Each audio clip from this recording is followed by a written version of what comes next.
নমস্কাৰ, মই শ্ৰী গৌতম লাহন আৰু বুলু আহমেদ। আমি দুজন এই চকীঘাট সমন্বয়ৰক্ষী, যিসমূহ আমাৰ 52টা গোটত চৰকাৰে খেতি কৰিবৰ কাৰণে বা স্বাৱলম্বিতা হোৱাৰ কাৰণে যি গোটত মাটি এলট কৰিছিলে, তাৰ এই গোটেই সমিতিখনৰ আমাৰ দুজনক সভাপতি আৰু সম্পাদক হিচাপে ইয়াত দায়িত্ব দিছিলে। আৰু যোৱা দিনবোৰত আমি দেখিছোঁ আমাৰ যুৱকসকলে ইয়াত খেতি বাতি কৰি আছিলে, কিন্তু অলপ দিনৰ পৰা আমি দেখিবলৈ পাইছোঁ যে এটা অপৰাধী চক্ৰ ইয়াত কাম কৰি আছে। বিশেষকৈ আমাৰ খেতি পথাৰবিলাক অনিষ্ট কৰিছে, লগতে গোটৰ বিশেষকৈ মোৰ ফাৰ্মৰে প্ৰায় 5টা গৰু চুৰ কৰিলে, তাৰপিছত 4টা মস্ত খাহী ছাগলী চুৰ কৰিলে, তাৰোপৰি মটৰ চটৰ এইবিলাকতো চুৰ কৰিছেই। সিদিনাখন খেতি পথাৰতো জুই লগাই দিলে। এই অপৰাধী চক্ৰ এটাই কাম কৰি আছে। লগতে এই অঞ্চলত বিশেষকৈ গৰু ছাগলীৰ পৰা বহুত ৰাইজ নিৰ্ধাৰণ কৰিছে, ৰাইজৰ নিৰ্ধাৰণ কৰিছে।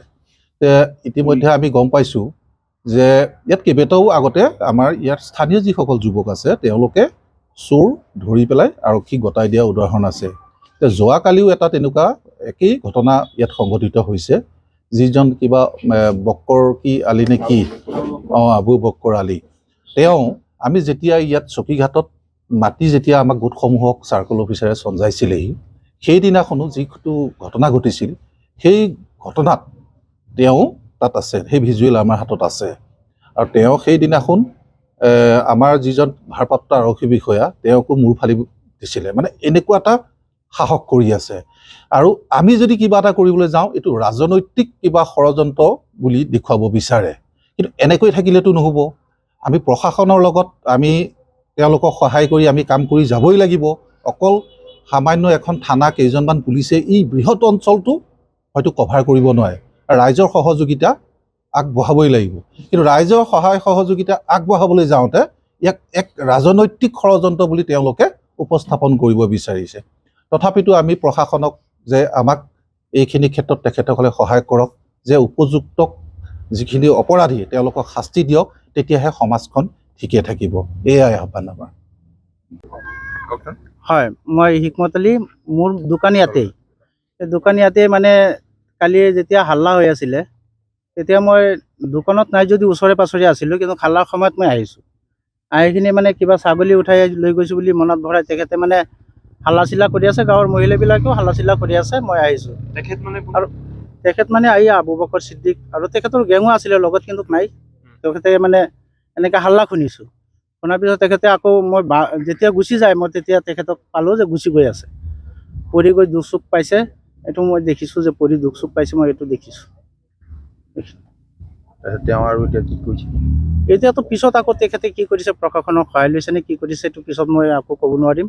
কিন্তু মই দোকানতে আছিলোঁ, দোকানতে বহি আছিলোঁ। মই এইটো আগে পিছে পিছত যোৱা নাই আৰু ক'তো যোৱা নাই, মাত্ৰ হাল্লাটোৱে শুনিছোঁ। ছাগলী লৈ পেলাই আহিছিলে, তেতিয়া ৰাইজে ধৰিছে। ছাগলী তেওঁৰ লগত মই যদিও পোৱা নাই, কিন্তু হাল্লাটোহে শুনিছোঁ। ছাগলী মই তেওঁৰ লগত দেখা নাই, জন্তু দেখা নাই, মই নকওঁ আকৌ। কিন্তু মই হাল্লাটো এনেকৈ শুনিছোঁ। হয়, মোৰ নাম মুজাহিদ আলম। যোৱাকালি মই ঘৰতে আছিলোঁ, প্ৰায় 1:30মান বজাত। আমাৰ ঘৰৰ ওচৰতে মহিলা মানুহবিলাকে হাল্লা কৰি আছিলে। মই তেতিয়া ঘৰৰ পৰা ওলাই আহি পেলাই চালোঁ, আমাৰ ইয়াত ননকি কটাইমাৰি জেজেএম স্কিমৰ ওচৰত মহিলা মানুহবিলাকে হাল্লা কৰি আছে। তেতিয়া গম পালোঁ যে ছাগলী চোৰ ওলাইছে, স্কুটি লৈ ছাগলী চোৰ এটা আহিছে। তাত ছাগলী মোনাত ভৰাই থকা অৱস্থাত মহিলা মানুহখিনিয়ে প্ৰত্যক্ষ কৰি তেওঁক চোৰটোক ধৰিবৰ কাৰণে চেষ্টা কৰাত চোৰটোৱে দৌৰি পলাই যাবলৈ খাৰি যায়। আৰু গৈ থাকোঁতে এইটো চেইন কেবলৰ ৰাস্তাত পৰি পেলাই দুখ অকণমান ক'ৰবাত ভৰি চৰি দুখ পালে। আৰু তেওঁৰ লগত আৰু 2-4টা গেং, চোৰবিলাকতো গেং ছিষ্টেমতে আহে। 2-4টা মানুহ 4 লাইনৰ আশে পাশে টিকেল গিলনি দি থাকে। সিহঁতে কি কৰিলে, ফোন কৰাত তাক উঠাই লৈ গুচি গ'ল। গৈ পেলাই বৰঘাট আৰক্ষী চকীৰ গৈ পেলাই মোৰ নামত এটা অভিযোগ আনিছে, ইয়াত কিবা এটা হ'লেই মই মাৰপিট কৰোঁ, কিবা হেৰি কৰোঁ। কিন্তু মই তেওঁক চুবই পোৱা নাই। মই ঘৰৰ পৰা আহোঁতে চোৰ এটা আহিলেতো আৰু দৌৰিয়েই পলাব। মাইকী মানুহে যেতিয়া হুলস্থুল কৰি আছে, দৌৰি পলাইছে। বৰঘাট আৰক্ষী চকীৰ ওচৰত গৈ পেলাই কৈছে যে মই তেওঁক মাৰিছোঁ, দাৰে গপিয়াইছোঁ। ইয়াত যদি তেওঁলোকৰ ওচৰত কোনোবা প্ৰুফ আছে, কিবা ভিজুৱেল আছে, দেখুৱাওক, মিডিয়াৰ আগত ওলাই দিয়ক। আৰু কিছুমান নিউজবিলাকে সৰজমিন তদন্ত নকৰাকৈ জিচ তিচ থানাত ৰখি পেলাই ইয়াত কি ঘটিছে চব তাত বহি পেলাই বনাই নিউজ চেনেল বজাই দিছে। এইটো ইয়াত জেগাত আহি পেলাই তদন্ত কৰি পেলাই গ্ৰাউণ্ড জিৰ' ৰিপৰ্টটো লৈ পেলাই নিউজ কৰিব লাগে। এনেকুৱা ফাঁকিবাজি নিউজটো কৰিব নালাগে। আমি সদায় প্ৰশাসনৰ ওচৰত আৰু নিউজৰ ওচৰত আস্থা আৰু বিশ্বাস আছে ৰাইজৰ। আৰু আমাৰ ইয়াত সঘনাই চুৰ হৈয়ে থাকে। জামুগুৰি থানাত যাওক বা বৰঘাট আৰক্ষী চকীত যাওক, প্ৰত্যেক মাহত 4টা 5টাকৈ গৰু চুৰ বৰচলাৰ পৰা আহে, নগাঁৱৰ পৰা আহে। আমি ধৰি পেলাই আৰক্ষীৰ ওচৰত কিমান চুৰ গতাই দিছোঁ।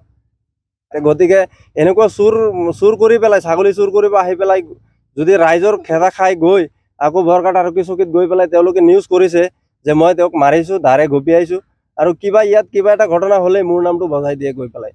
অকণমান কেইটামান আছেই যে সেইকেইটা মানে মোৰ নামটো বজাবলৈ ভাল পায়, আৰু 4 লাইন সিটো পাৰে হ'লে হবিৰ নাম উচ্চাৰণ কৰি দিয়ে। এইটো ননকে গটাই মাৰি। আৰু যোনটো মানুহে এনেকুৱা অভিযোগ আনিছে মই ধাৰে গপিয়াইছোঁ বুলি, আপোনালোকে তাৰ এই ৰাস্তাটো চাই যাওক। এইটো ৰাস্তাতে দৌৰি গ'লে কেনেকুৱা শিলগুটিৰ ৰাস্তা। আবু বকৰ ছিদ্দিক। আগতেও তাৰ তেনেকুৱা কেছ আছে। আগতে আছে আৰু 2-4টা অভিযোগ তাৰ হেৰি আছে। আৰু 2019 চনত এই মাৰপিটৰ ঘটনাটো সি জড়িত আছিল। জড়িত মানে main culprit মেইন কালপিট সিয়ে হয়। অন ডিউটি পুলিচ প্ৰশাসনৰ এজন অচিৰ বাহেৰে কোবাই মূৰ ফালি দিছে। এইটোতো আপোনালোকে চবেই জানেই। SDC ক মাৰিছিলে, চাৰ্কুল অফিচাৰক খেদিছে। সেইখিনি কামত সি জড়িত আছে। সি আৰু কিবা কিবি ক'লে মানুহক ভয় ভাবুকি দেখাই থাকে, বহুত কিবা কিবি কৰিবলৈ।